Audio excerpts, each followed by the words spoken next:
90 সাল থেকে বিএনপির রাজনীতির সাথে আমি জড়িত, ফ্যামিলিগত আমরা বিএনপির পরিবার।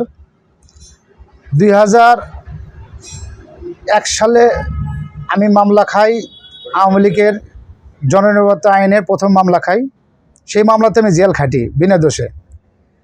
পরবর্তীতে 2013 সাল থেকে আমার নামে মামলা হয় চাপাই এবং বগুড়া ডিস্ট্রিক্টে। লাস্ট 19 সালে যে মামলা হয় ঝিনাইদহ।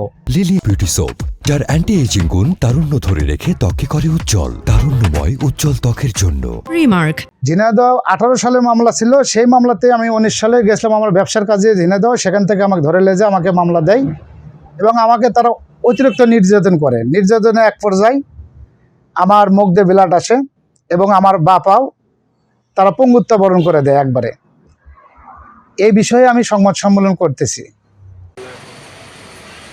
মামলা সম্পূর্ণ মামলা শেষ, আমার একটা মামলা আছে চাপাই মামলাটা এখনো শেষ এই মামলাটা সম্ভবত একটা চিটিং মামলার মধ্যে দিচ্ছি, এতটুকু আমি চাপাই।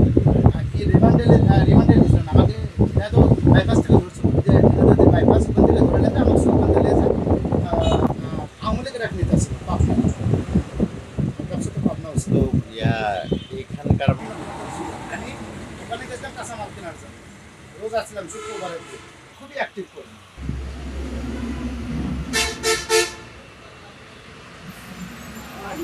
মানে ত্যাগী কর্মীরা ওরা খালি মামলা মোকদ্দমা মারধর খায়, পরে নেতারা আর সব দলেরই তাই বুঝছে।